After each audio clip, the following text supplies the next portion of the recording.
Bom, pessoal, parte 2 do nosso vídeo, então.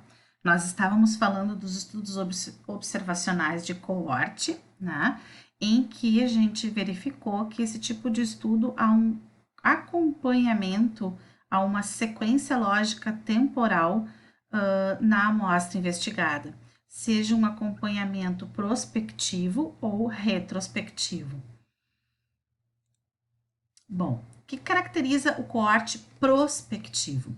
Imagine que o coorte prospectivo é aquele em que nós temos um acontecimento, né, um desfecho de interesse, e nós queremos observar então o que vai acontecer posterior a este acontecimento. Então, a nossa investigação deve vir primeiro, certo? E a gente precisa se certificar que a gente vai conseguir acompanhar esses casos ao longo de um período de tempo que vai passar adiante. E esse é um dos principais problemas do coorte prospectivo, né? Que ele pode ocorrer perda de caso nesse sentido, né? E o coorte retrospectivo, vocês imaginem que a gente analisa a vida, né? As características pregressas do elemento investigado.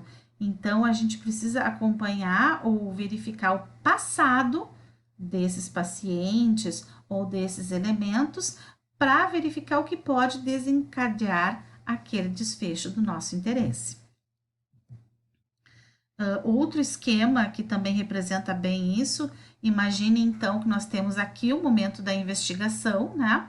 O coorte retrospectivo, nós voltamos para trás no tempo de análise, e o coorte prospectivo, nós avançamos para frente, certo? Então, no prospectivo, o investigador planeja e controla os métodos de avaliação, né? Agora, o retrospectivo, não. Os dados já foram coletados, então a gente vai lá ou na ficha médica, ou na anamnese do paciente, ou nos exames anteriores que ele tem. Então, é um trabalho muito investigativo nesse sentido. Os estudos observacionais caso-controle.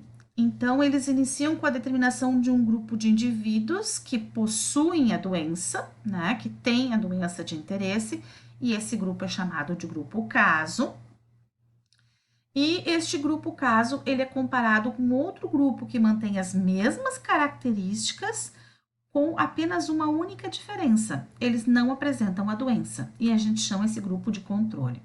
O nosso objetivo aqui é verificar quais os fatores que desencadearam aquela doença no grupo caso.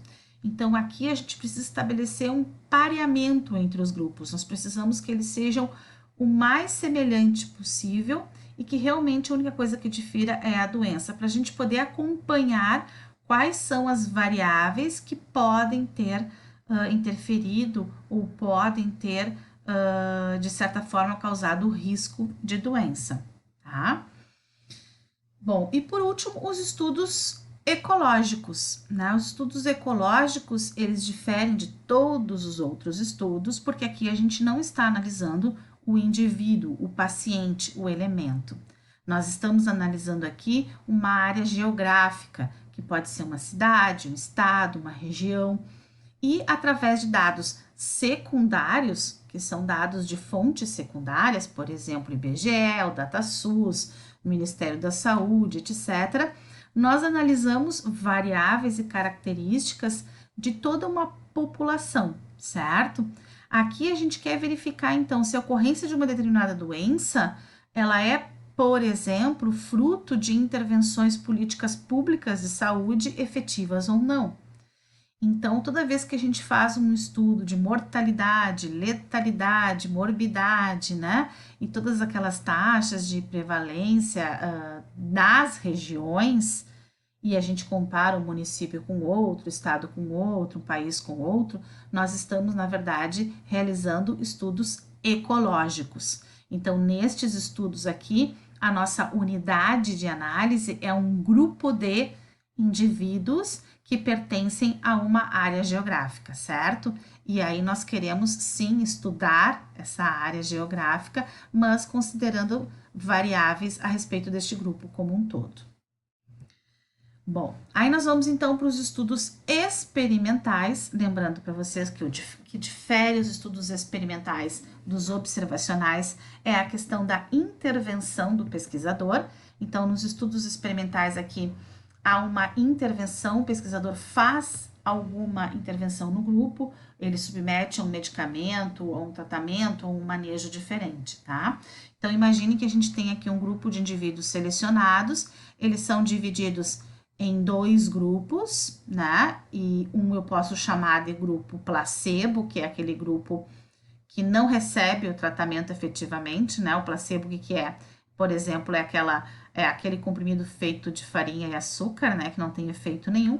E um grupo experimental, que é aquele grupo em que eu efetivamente ou submetam ao medicamento que eu quero testar, ou ao tratamento novo que eu quero testar, ou a série de exercícios que eu quero verificar e assim por diante. E aí, nesses dois grupos, eu vou verificar se o evento ocorre ou não ocorre. Esse evento pode ser, por exemplo, o óbito, pode ser a cura, pode ser uma lesão diferente e etc. Os dois tipos de estudos experimentais que nós temos, que é o ensaio clínico randomizado e não randomizado, o que difere entre eles é exatamente a forma como a gente vai selecionar as pessoas que vão fazer parte de cada grupo, né? Vamos voltar aqui no nosso esquema. Quando nós estamos no ensaio clínico randomizado, pessoal, significa aleatório.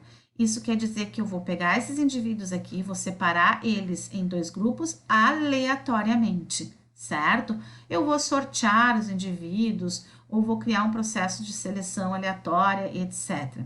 Esse é o que a gente chama do padrão top 5, né? Ou seja, é o padrão de excelência. Todos os estudos deveriam ser assim, porque quando a gente faz um processo aleatório, a gente diminui a nossa margem, o nosso risco, né? E a nossa margem de erro, tá?